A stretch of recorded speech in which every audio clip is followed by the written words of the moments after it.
আমার ভাগ্নিকে ছোট মনে করে আমি তার সব কাজই নিজের হাতে করে দিতাম। একদিন বাড়িতে কেউ ছিল না, তখন হঠাৎ করে আমার ভাগ্নে তোয়ালে পেঁচিয়ে আমার ঘরে দৌড়ে এলো। এসে বলল, মামি আমি অনেক ব্যথা পেয়েছি, বলেই সে আমার বিছানায় শুয়ে পড়ল। সে বলল, মামি কি দেখছো? আমি ভাবলাম সত্যিই কিছু ঘটেছে, তাই তার কাছে গেলাম। কিন্তু যখন আমি তাকে দেখতে গেলাম, হঠাৎ করে সে আমাকে তার যে ছেলেটিকে আমি এতদিন নির্দোষ মনে করতাম, সে মুহূর্তের মধ্যেই এমন কিছু ঘটল যা আমি কল্পনাও করিনি। 19 বছর বয়সে আমার বিয়ে হয়। আমি অনেক সুন্দর দেখতে। বাইরে বের হলে সবাই আমার দিকে চেয়ে থাকত, মনে হতো তারা আমাকে কিছু বলতে চায়, কিন্তু আমি কাউকেই পাত্তা দিতাম না। বন্ধুরা রেডি থাকো, আজকের গল্পটা অনেক স্পেশাল হতে চলছে।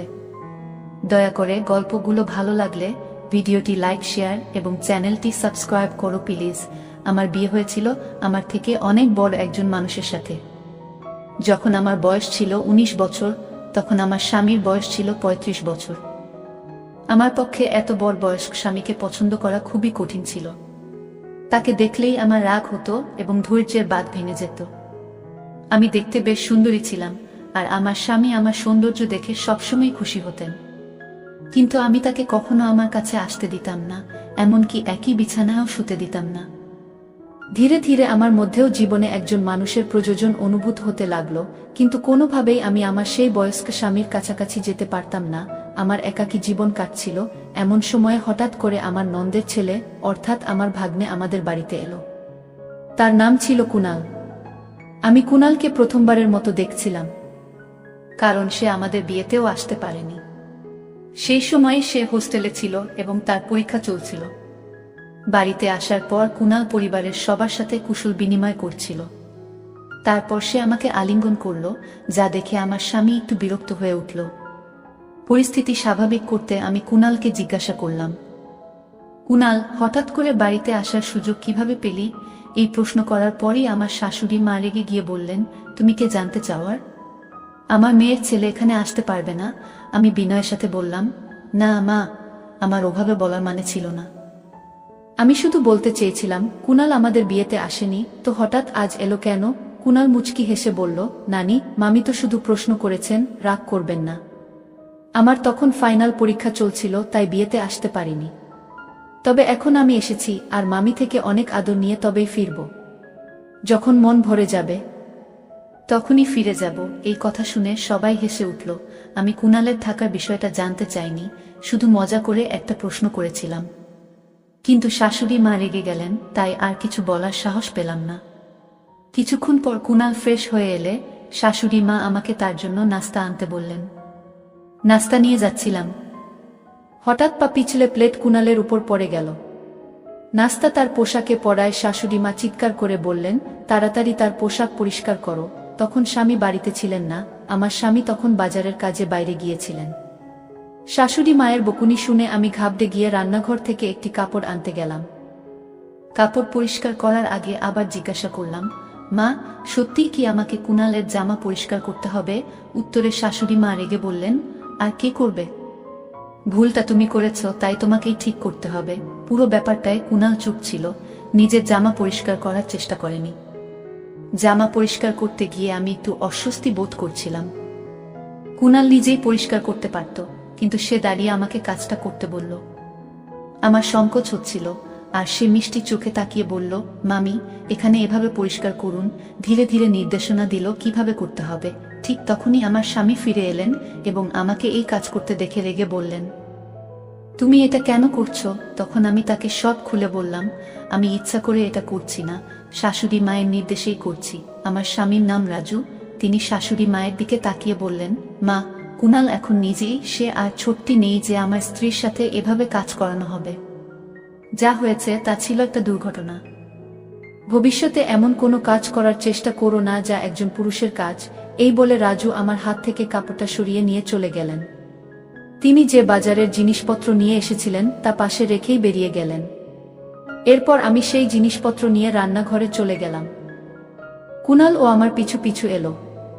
নল থেকে হাত ধোয়ার সময় সে আস্তে আস্তে কিছু বলছিল, যেন তার মনের মধ্যে কিছু ভারী কষ্ট জমে আছে। আমি শুনলাম সে বলছিল, এখান থেকে চলে যাব, আমি অবাক হয়ে বললাম, কুনাল, তুমি তো মাত্র কয়েক ঘন্টা আগে এখানে এসেছ। এত তাড়াতাড়ি চলে যাওয়ার কথা ভাবছো কেন? তখন কুনাল বলল, আমি তো বাইরের মানুষ, তাই হয়তো এখানে থাকার কোনো মানেই নেই। মামিও আমাকে হয়তো বাইরের লোক মনে করেন। মায়ের স্নেহ পেতে এসেছিলাম, কিন্তু হয়তো আমার ভাগ্যে তা নেই। এই কথা বলে সে চলে যেতে চাইল। আমি তখন হঠাৎ করেই তার হাত ধরে ফেললাম। হাতটা একটু জোরে টেনে ফেলায় সে আমার একেবারে কাছে চলে এলো।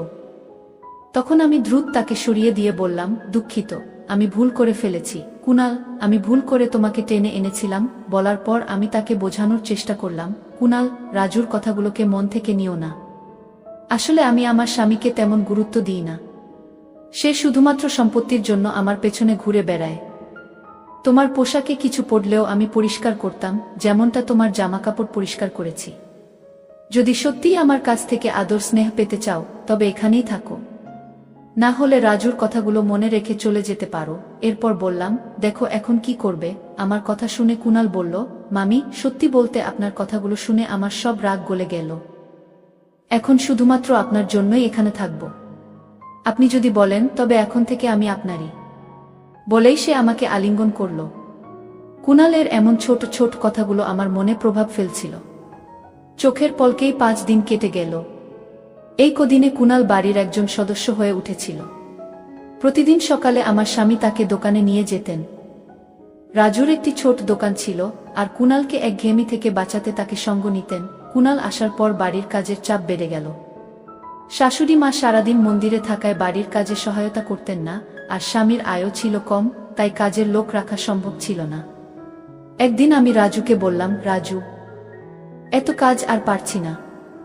বাড়িতে এখন আরও একজন সদস্য, কিন্তু শাশুড়ি মা কোনো সাহায্য করছেন না।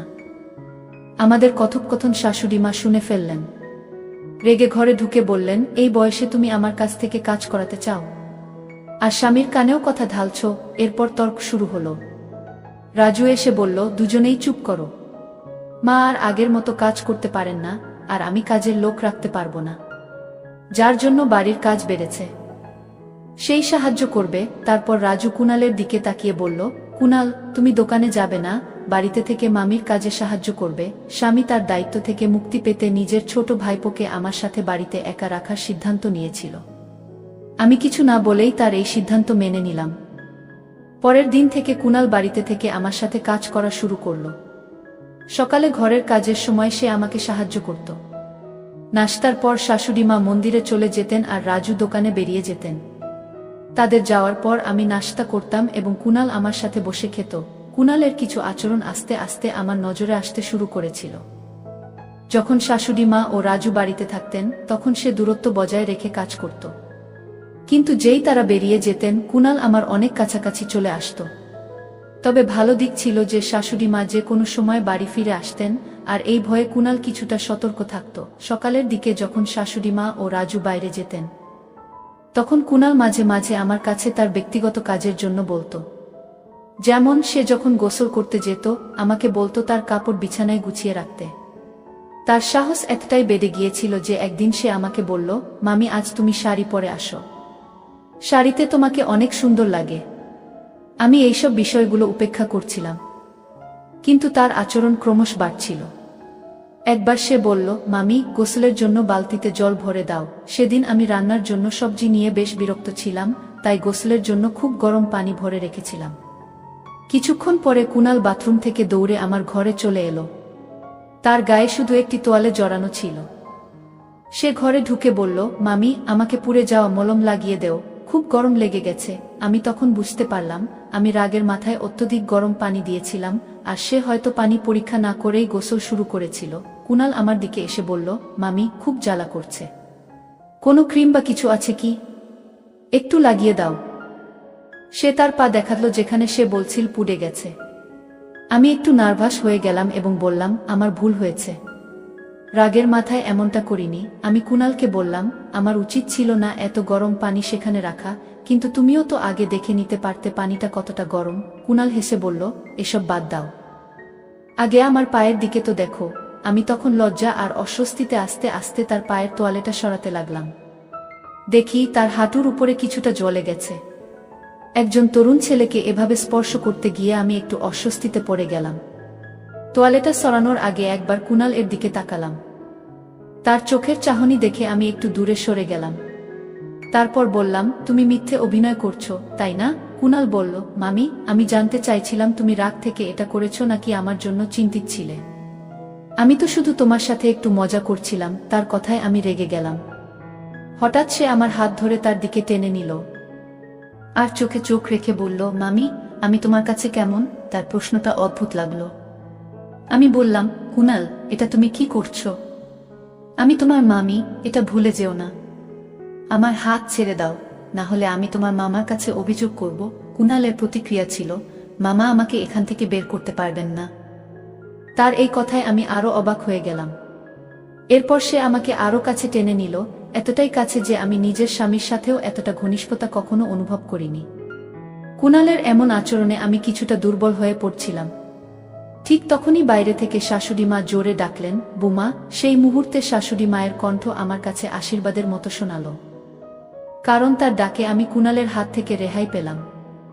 শাশুড়ি মা আসার পর কুনাল আমাকে ছেড়ে কিছুটা দূরে সরে গেল।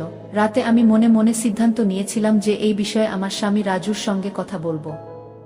শোয়ার আগে রাজু হঠাৎ বলল, তোমার তো এখন কাজের চাপ কিছুটা কমে গেছে, তাই না? কুনাল তো তোমাকে সহায়তা করছে। তাই তো। আমি কিছু বলার আগেই কুনাল আমাদের ঘরে এসে ঢুকল এবং হাসতে হাসতে বলল, মামা, তুমি কেন ছোটদের মতো দুধ খাচ্ছ? আমি মজা করে উত্তর দিলাম, তোমার মামার শরীরে ক্যালসিয়ামের ঘাটতি আছে, তাই দুধ পান করেন। এতে কোনো সমস্যা আছে? এটা আমাদের ব্যক্তিগত বিষয়, তোমার এখানে থাকা জরুরি নয়। এরপর কুনালকে বাইরে যেতে বললাম। আমার এই কথায় আমার স্বামীর মুখে হাসি ফুটে উঠল। তারপর আমরা দুজনে ঘুমিয়ে পড়লাম। পরের রাতে আমি যখন রান্নাঘরে দুধের গ্লাস রাখতে যাচ্ছিলাম, তখন হঠাৎ কুনাল আমাকে টেনে তার ঘরে নিয়ে গেল। তার এমন আচরণ দেখে আমি রেগে গিয়ে বললাম, কুনাল, তুমি কি করছো? আমি তোমার মামি, এটা ভুলে যেও না। তুমি যদি 5 সেকেন্ডের মধ্যে আমার হাত না ছাড়ো, তবে আমি চিৎকার করব। কুনাল ঠান্ডা মাথায় বলল, মামি, তুমি মাইক নিয়েও চিৎকার করো, তোমার স্বামী শুনতে পাবে না। কারণ তাকে তুমি এমন দুধ খাইয়ে দিয়েছ যাতে ঘুমের ওষুধ মেশানো। আমি সবকিছু দেখেছি, আর আমার মোবাইলেও সেই ঘটনা রেকর্ড আছে। কুনালের কথাগুলো শুনে আমি হতভম্ব হয়ে গেলাম। তার মোবাইল স্ক্রিনে আমি নিজেকে দেখতে পেলাম, যেখানে দেখা যাচ্ছিল আমি রাজুর দুধের গ্লাস এ ওষুধ মেশাচ্ছি। সে বলল, মামি, একবার ভাবো, যদি মামা এই ভিডিও দেখে ফেলে, তাহলে কি হবে? আমি প্রতিদিন রাজুর দুধের গ্লাস এ চুপিসারে ঘুমের ওষুধ মিশিয়ে দিতাম। কুনাল সেই ঘটনা ভিডিও করে আমাকে ব্ল্যাকমেইল করতে শুরু করলো এবং আমার সাথে ঘনিষ্ঠ হওয়ার চেষ্টা করতে লাগলো। এতটা ধূর্ত হবে তা আমি ভাবতেও পারিনি। তখন আমার কাছে মিষ্টি কথা বলে তাকে শান্ত করা ছাড়া আর কোনো উপায় ছিল না। তাই আমি কুনাল এর কাছে গিয়ে তার গলায় হাত রেখে বললাম, কুনাল, আমি তো শুধু তোমার সাথে মজা করছিলাম। তুমি যখন থেকে এখানে এসেছো, তখন থেকেই তুমি আমার খুব কাছের মানুষ হয়ে গেছো, কিন্তু আমি বলতে পারিনি।